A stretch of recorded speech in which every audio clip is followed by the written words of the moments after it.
Bonsoir, chères auditrices, chers auditeurs.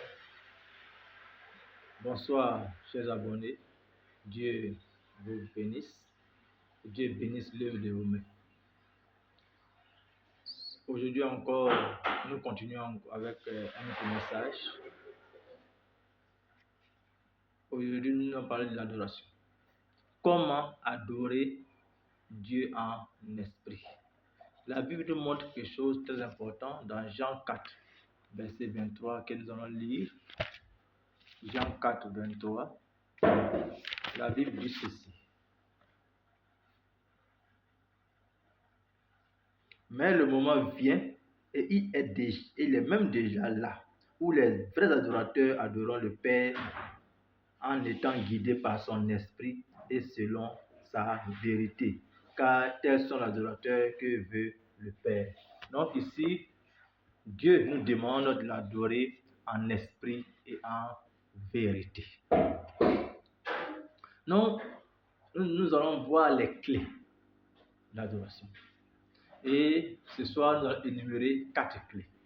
4 clés essentielles pour pouvoir adorer notre Seigneur Jésus-Christ, pour adorer Dieu.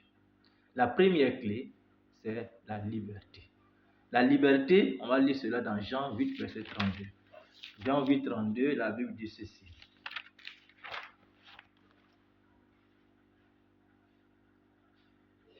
Ainsi, vous connaîtrez la vérité et la vérité vous rendra libre.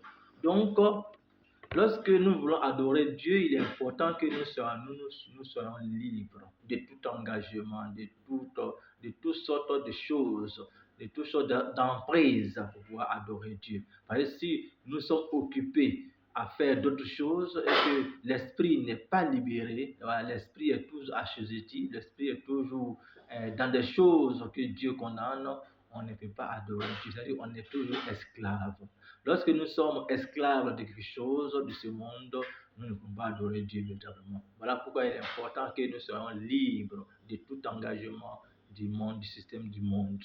Et vous pouvez également lire aussi 2 Corinthiens 3, verset 17. Ça, on va essayer également sur le livre. 2 Corinthiens 3, verset 17. La Bible nous dit ceci. Or, le mot Seigneur signifie ici l'Esprit.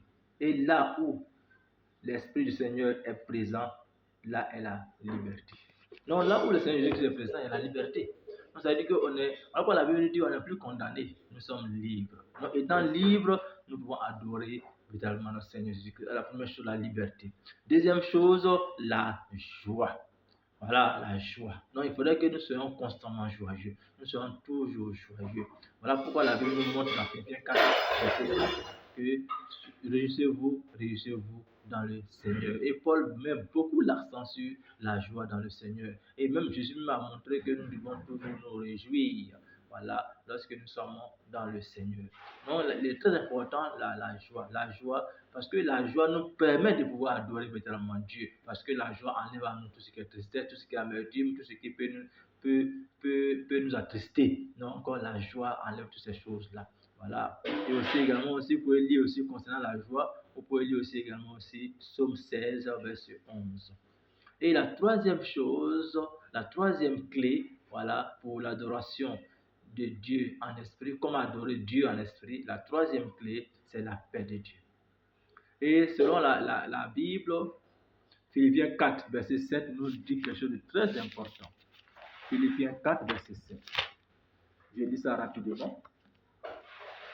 Il est écrit, et la paix de Dieu, qui dépasse tout ce que l'on peut imaginer, gardera vos cœurs et vos pensées en communion avec Jésus-Christ. Donc, lorsque nous avons la paix de Dieu, lorsque nous sommes en paix avec Dieu, nous sommes en paix avec nous-mêmes, voilà, nous pouvons adorer Dieu véritablement sans problème. Voilà. Et c'est en cela que nous pouvons adorer Dieu en esprit et en vérité. Donc, comme il est dit, la première clé que Dieu nous donne pour pouvoir l'adorer en esprit et en vérité, c'est la liberté. Il faut qu'on soit libre, véritablement. Il faut qu'on soit libre dans l'esprit. Voilà. Deuxième chose, il faut qu'on soit toujours joyeux. Il faut qu'on soit dans la joie véritable. Troisième chose, il faut rechercher la paix de Dieu. Et la paix de Dieu, vous pouvez aussi le voir aussi dans Colossiens, chapitre 3, verset 15. Et je lis la parole de Dieu. Colossiens 3, verset 15, il est écrit que la paix de Christ règne dans vos cœurs. C'est en effet à cette paix que Dieu vous a appelé en tant que membre d'un seul corps. Soyez reconnaissants. Donc, que la paix de Dieu soit toujours en nous. Et la dernière clé que Dieu nous donne, c'est l'unité. L'unité. Il faudrait que nous soyons unis.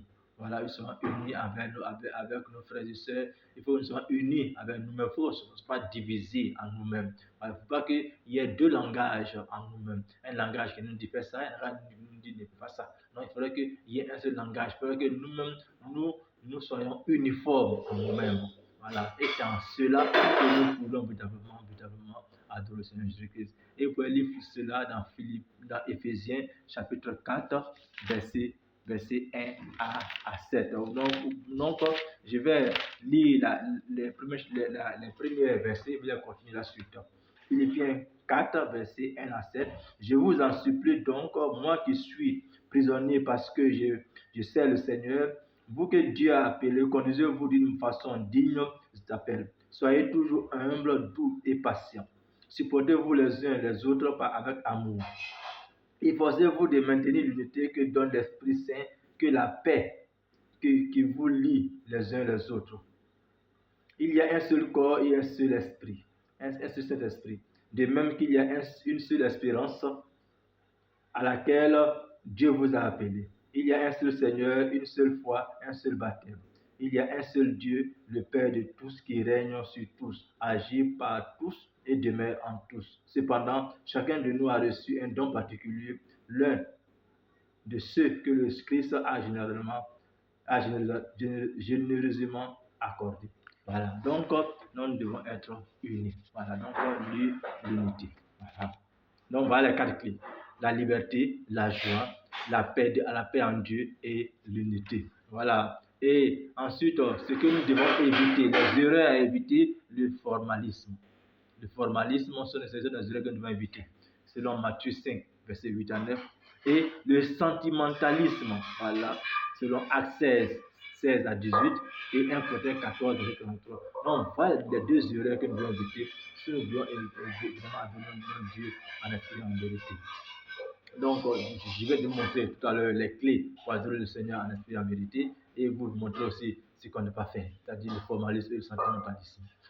Que Dieu encore vous bénisse davantage et continuez encore de liker, continuez encore de dire j'aime et continuez encore de partager encore la vidéo, continuez encore de donner encore vos commentaires et encore, comme je le répète encore ce soir, si vous avez des sujets de prière, voilà, envoyez-moi vos sujets pour que je puisse prier pour ces sujets-là.